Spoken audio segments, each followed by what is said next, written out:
আলহামদুলিল্লাহ, আল্লাহ তাআলার অশেষ রহমত ও করুণায় প্রথম রমজানটা খুব সুন্দরভাবে কাটিয়ে ফেললাম, তাও আবার পুরো পরিবার মিলে বহু বছর পরে। আসসালামু আলাইকুম, welcome to my daily kitchen and blog. আজকে আমি আপনাদের সাথে শেয়ার করব প্রথম রমজানে যা যা করলাম তা থেকে একটু ব্লগ ভিডিও। তো প্রথমে আমি এখানে একটা জারে 1 কেজি লবণ ঢেলে নিলাম।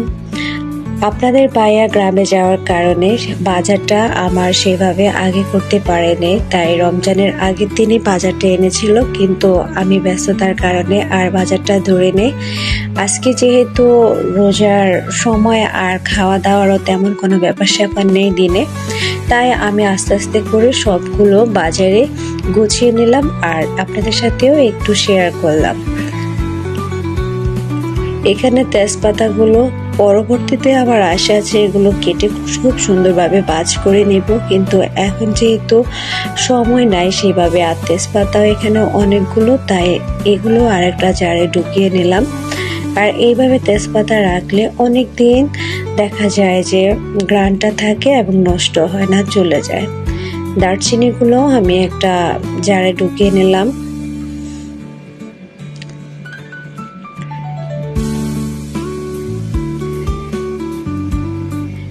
তারপর এখানে কিশমিশ এনেছে, কিশমিশগুলো আমি সুন্দরভাবে জারে ঢুকিয়ে নিলাম। আর এই কিশমিশটা আমার বাচ্চাদের অতিরিক্ত প্রিয়, তাই এটা আমার ঘরে লাগবে। এটা মূলত রমজান না, অ্যাজ ইউজুয়ালি আনা হয়।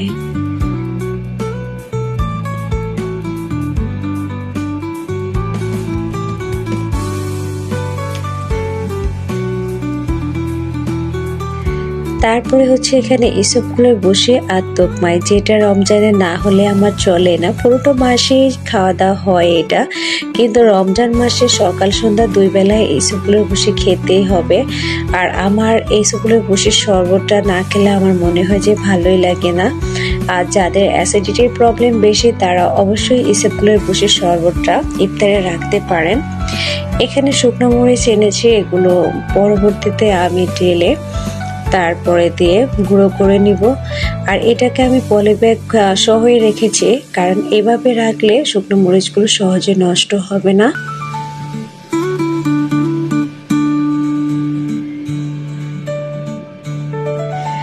অন্যান্য জিনিসগুলো আর পাস করে নিলাম না, হুইল পাউডার আপাতত আছে, তাই এগুলো এভাবেই রেখে দিলাম।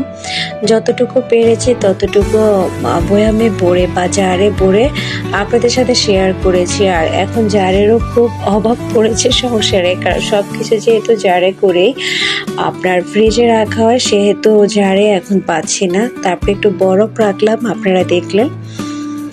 এখানে আমি এখন বেসনটা তৈরি করে নেব। এটা প্রায় দুপুর 3টার ভিডিও। তার আগে আমি অন্যান্য কাজগুলো করে মোটামুটি ধরনের একটু নামাজ কালাম পড়ে রেস্ট করে নিলাম। আমি বেসনটার সাথে একটু কর্নফ্লাওয়ার মিলালাম, একটু না 2 বাটি বেসনের সাথে 1 বাটি কর্নফ্লাওয়ার মিলালাম। তারপর সামান্য একটু আদা রসুন দিলাম। আর এখানে একটু গুঁড়ো মরিচটা দিব কালারিং এর জন্য,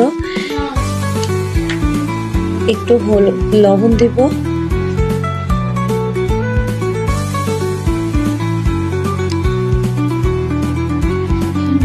আপনারা অনেকে অনেক সুন্দরভাবে বেসন তৈরি করেন, আমি যেভাবে করি সেটাই আপনাদের সাথে একটু শেয়ার করলাম। এখানে একটু ছোটা দিলাম, তারপরে এটা জর্দার রং একটু ইউজ করলাম, বেশি না।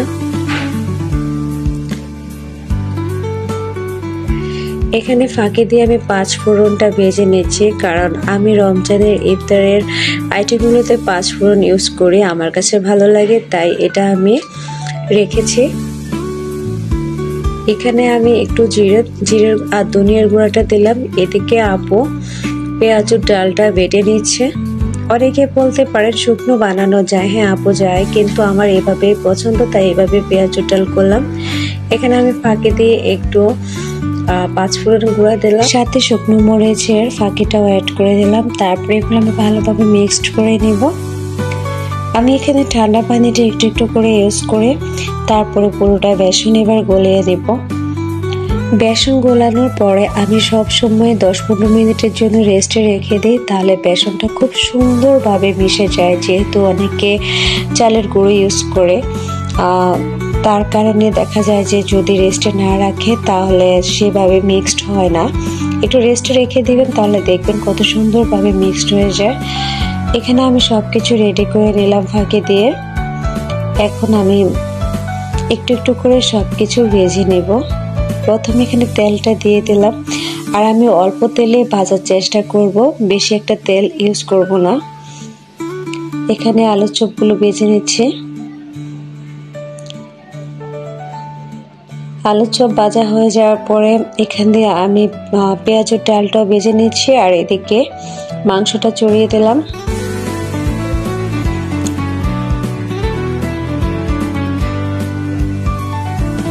মাংসের সাথে আমি কিছু অ্যাঙ্কার ডাল অ্যাড করলাম, কারণ শুধু মাংস আমার খেতে মন চায় না, আর এই মাংসগুলোতে অতিরিক্ত তেল, তাই এইভাবে রান্নার চেষ্টা করলাম। প্রথম রোজায় তাই আপনাদের ভাইয়া আবার হালিম নিয়ে আসলো, তার নাকি অনেক খেতে ইচ্ছে করছে। লাস্ট পর্যায়ে আপনাদের সাথে শেয়ার করলাম আমার প্রথম দিনের ইফতারে সবকিছুই মোটামুটি আয়োজন রেডি হয়ে গিয়েছে। এখন শুধু মুড়ি, পানি আর গ্লাসগুলো বাকি আছে। আজানের প্রায় অনেকটা সময় বাকি আছে। ইনশাআল্লাহ সবকিছু ঠিক হয়ে যাবে, রেডি করে নেব। তো দোয়া করি সবার রোজা যেন আল্লাহ তাআলা কবুল করে। আমার জন্য সবাই দোয়া করবেন, আমার রোজাও যেন আল্লাহ তাআলা কবুল করুক। আসসালামু আলাইকুম।